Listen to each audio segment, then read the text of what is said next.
Good morning, friends. Today we are going to learn an email. How to write an email. વિદ્યાર્થી મિત્રો, આ email છે question number 62માં પૂછાય છે અને 5 માર્ક્સનો પૂછાય છે. ઈમેલ શક્ય હોય એટલો નાનો અને એટ્રેક્ટિવ લખવો. સૌથી પહેલાં તો તમારે આ રીતે પેન્સિલથી એક બોક્સ બનાવી દેવું. એની એક ફોર્મેટ તમને યાદ કરાવું તો શોર્ટમાં એને આવી રીતે યાદ રાખવું. FTDSSMS means F means from, T means to, D means date, S means subject, ફરી S મીન્સ સેલ્યુટેશન મીન્સ જેને તમારે સંબોધન કરવાનું છે તે. પછી છે મેસેજ, M મીન્સ મેસેજમાં 1-2 પેરેગ્રાફ લખવાના.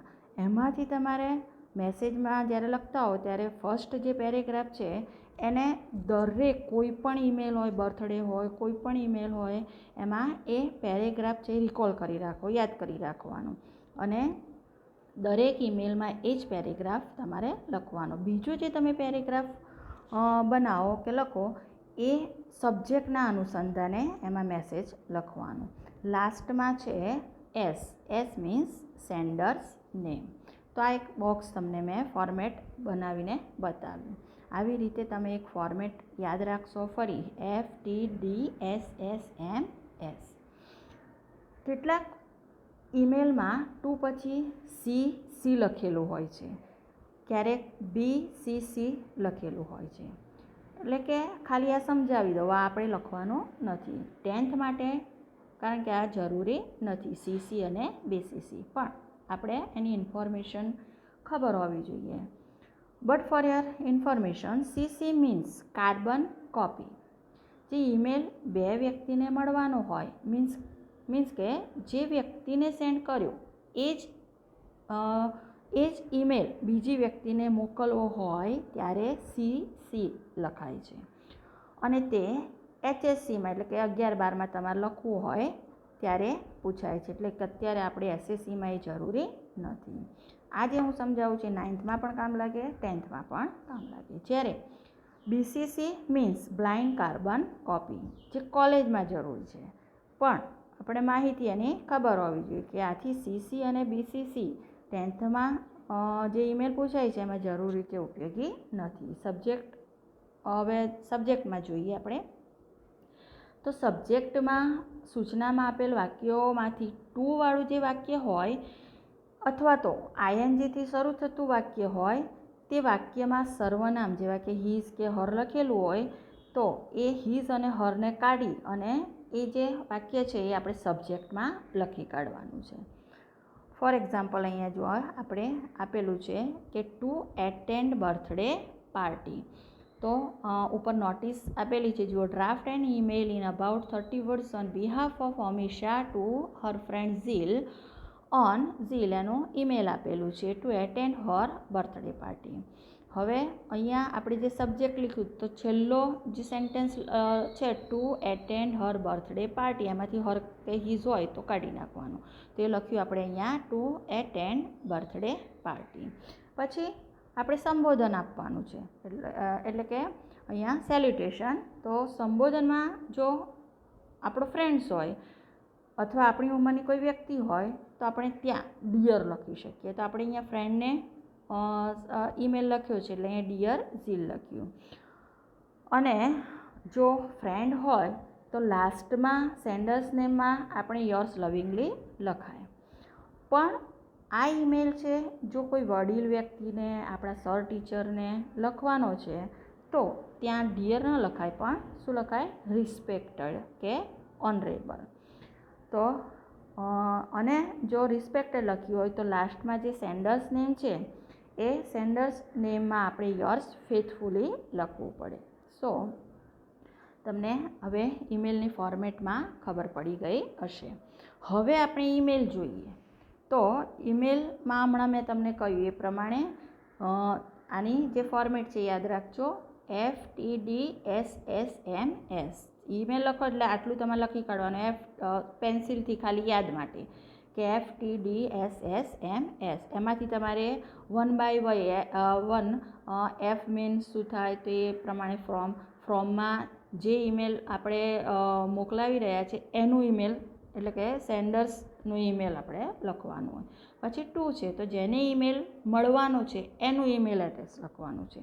પછી ડેટ, તો ડેટમાં તમે જે દિવસનો લખતા હોય એ દિવસની ડેટ લખી કાઢવાની. પછી સબ્જેક્ટ, તો અહીં 2 વાળું જે વાક્ય અથવા તો ING વાળું વાક્ય હમણાં કહ્યું એ પ્રમાણે શરૂ થાય ત્યાંથી સબ્જેક્ટ શરૂ થાય એ લઈ લેવું. જો સર્વનામ હીઝ હર હોય તો એ નહીં લખવાનું. પછી આપણે પહેલો પેરેગ્રાફ છે એ લગભગ તમારે કોમન તૈયાર જ કરી દેવાનો. એને જે કોઈ બર્થડેનો હોય કે કોઈ પણ ઈમેલ હોય, લીવ નોટ હોય, ગમે તે હોય એ બેઠે બેઠો તમારે લખી કાઢવાનું. તો આ જે ઈમેલ છે એ ઈમેલ તમને 5 માર્કનો પૂછાય છે. હમણાં કહ્યું એ પ્રમાણે ક્વેશ્ચન નંબર એનો છે 62. લાસ્ટ જે સેક્શન E છે એમાં તમારે પૂછાય છે. શક્ય એટલો એટ્રેક્ટિવ આવી રીતે પેન્સિલથી બોક્સ બનાવી દેવું અને લખવાનું. મેં અહીંયા બ્લેક પેનનો યુઝ કર્યો છે, પણ તમારે એક્ઝામમાં કોઈ પણ સ્કૂલની એક્ઝામ હોય કે બોર્ડની એક્ઝામ હોય બ્લેક પેનનો યુઝ કરવાનો નથી, ઓનલી બ્લુ પેનનો જ યુઝ કરવાનો છે. બોક્સ બનાવો તો પેન્સિલથી બનાવી દેવાનું. તો અહીંયા આપણે ઈમેલ આપ્યો છે એ જુઓ. આવી રીતે તમને નોટિસ આપેલી હશે. અહીંયા મેં તમને બર્થડે ઇન્વિટેશનનો લખ્યો છે. કોઈ પણ ઈમેલ પૂછાઈ શકે. Draft an email in about 30 words on behalf of Ami Shah to her friend Zil. અહીંયા તમને એનું ઈમેલ એડ્રેસ આપેલું છે.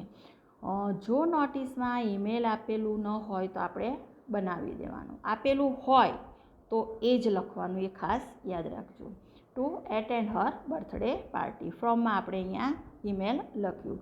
ફ્રોમમાં કોનું ઈમેલ લખ્યું તો જે ઈમેલ મોકલાવી રહ્યા છે એનું પોતાનું એટલે કે સેન્ડરનું ઈમેલ લખવાનું છે.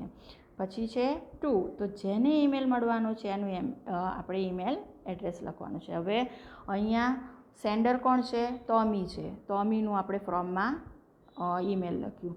2 કોને મળવાનું છે તો જીલને મળવાનું છે, તો એનું આપણે ઈમેલ લખ્યું. પછી ડેટ તમે જે તે પરીક્ષા વખતે એક્ઝામ વખતે જે તે ડેટ હોય એ લખી શકો. પણ જો બર્થડેનો હોય ને ઇન્વિટેશન આપવાનું હોય તો જ્યારે તમે મેસેજમાં લખો ત્યારે 2-3 દિવસ પછીનું લખવાનું. અને ડેટ ન લખો તો કોઈ ડેનું વારનું નામ લખી કાઢવાનું. સબ્જેક્ટ અહીંયા આપણે લખ્યું છે ટુ એટેન્ડ બર્થડે પાર્ટી.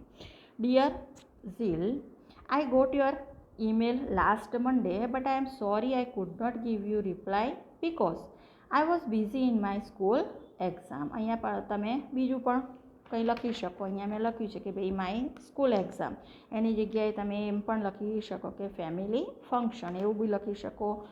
પણ બેટર આપણે સ્કૂલ એક્ઝામ લખો તો સારું. I hope that you and your family enjoying good health like મી.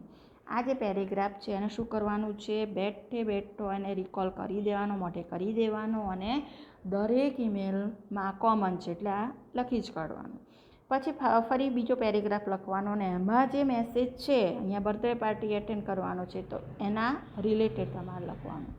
તો I am very much glad to inform you that my birthday falls on next Sunday, so I send you. અહીંયા next Sunday આપણે લખ્યું, date ન લખો તો ચાલે, next Sunday મંડે જે લખવું હોય તમે લખી શકો. So I send you this email to invite you on that day at my home. ત્યાં બીજું કંઈ પ્લેસ લખવું હોય તો પણ લખી શકો. You must come with your family, regards to uncle and aunt, love to kids. આ પણ તમે રિકોલ કરી દેજો કે ભાઈ રિગાર્ડ્સ ટુ લાસ્ટમાં તમે લખી શકો કે regards to uncle and aunt. આ તમે તમારા ફ્રેન્ડને કે કોઈને લખો ત્યારે પણ, સર ટીચરને લખો ત્યારે આ સેન્ટેન્સ ન લખાય, ખાસ યાદ રાખજો. લવ ટુ કિડ્સ લાસ્ટમાં યોર્સ લવિંગલી અમી, જેને જેણે સેન્ડર્સનું નામ છે એ લખવાનું છે. તો ફરી એકવાર હું તમને સમજાવી દઉં. ડિયર મેસેજ જુઓ. I got your email last Monday, મને તારો email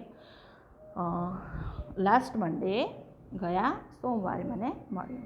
but I am sorry I could not give you reply, પરંતુ મને માફ કરજે કે હું તને એનો પ્રત્યુત્તર આપી શકી નહીં, કારણ કે I was busy in my school exam. હું મારી સ્કૂલની એક્ઝામ છે એના તૈયારી માટે હું બિઝી હતી.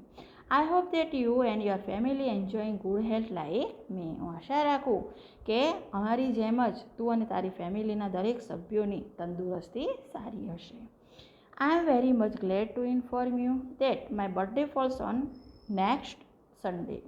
મને એ જણાવતા આનંદ થાય છે કે આવતા રવિવારે મારો બર્થડે છે. I send you this email to invite you on that day at my home. તેથી આ દિવસે તને મારા ઘરે આમંત્રણ પાઠવવા માટે આ ઈમેલ મોકલું છું. You must come with your family. આ પણ તમે એડ કરી શકો. તારા ફેમિલી સાથે તું જરૂર મારા ઘરે આ દિવસે આવજે. Regards to uncle and aunt, love to kids. Uncle અને આંટીને મારી યાદ પાઠવજો. રિગાર્ડ્સ એટલે યાદ આપવી. Yours lovingly Ami. તારી પ્રેમાળ મિત્ર અમી. સો ફ્રેન્ડ્સ, આઈ હોપ કે તમને આ ઈમેલમાં ખ્યાલ આવી ગયો હશે. આવી જ રીતે તમારી ઈમેલને તૈયાર કરવાની, આની ફોર્મેટ છે યાદ રાખવાની, અને આ કોકી જ નાખવાનું. FTDSSMS આને કોકી નાખવાનું કે F means from, T means to, D means date, S means subject, ફરી S મીન્સ સેલ્યુટેશન એટલે કે સંબોધન જેને આપવાનું છે તે, M મીન્સ મેસેજ, અને લાસ્ટમાં ફરી S છે સેન્ડર્સ નેમ. તો આ ઈમેલ છે તમારી નોટમાં લખી લેજો, એને તૈયાર પણ કરી દેજો. Thanks for watching.